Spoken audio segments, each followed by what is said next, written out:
Hi everyone, welcome back to Aluna White.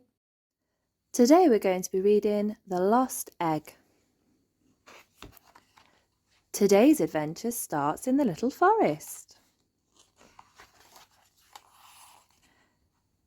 Ben Elf and Princess Holly are playing catch, but they've lost their ball.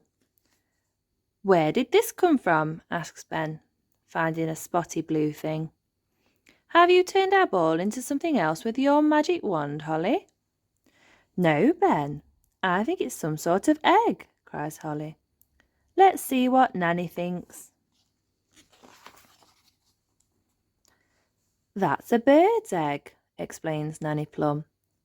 Good day, shouts the wise old elf.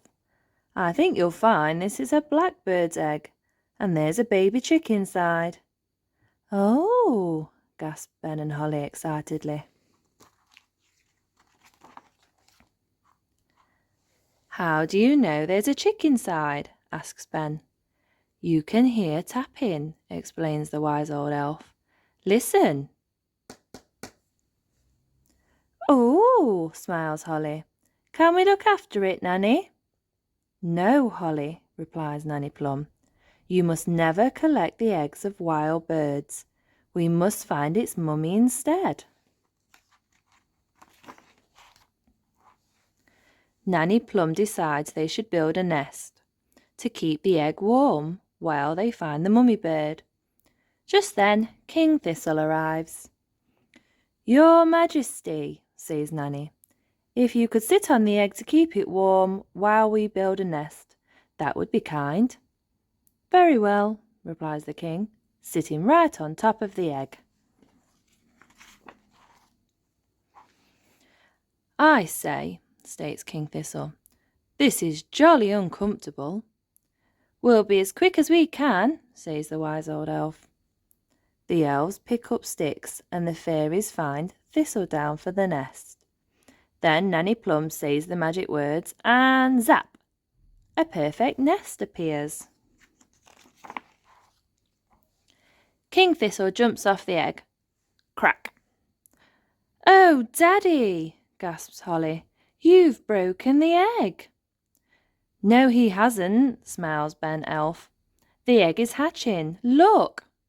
Suddenly, a little chick appears out of the broken eggshell. Cheep, cheep!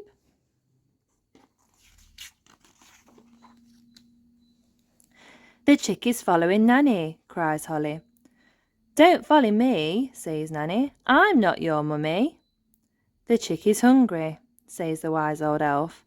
It wants worms and other insects. Gaston is an insect, begins Ben. Oh dear, now Gaston looks very nervous. Gaston, maybe you should stand back a bit, suggests Princess Holly.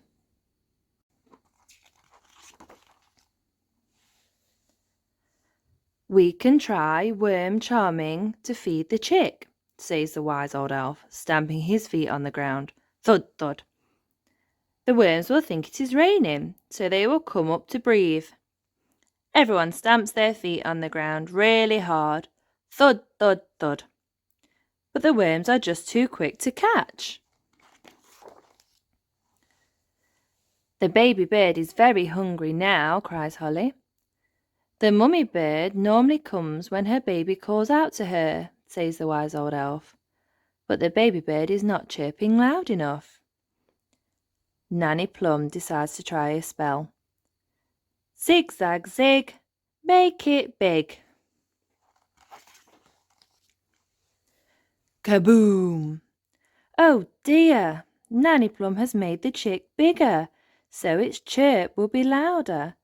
But she didn't mean to make the chick enormous. Cheep, cheep, chirps the baby bird very loudly. How long will the spell last? Asked King Thistle.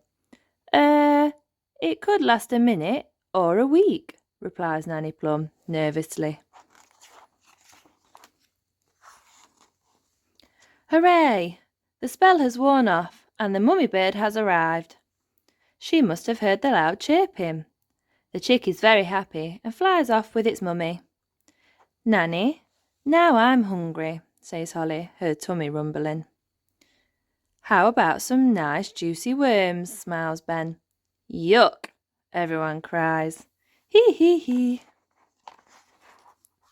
Goodbye, everyone.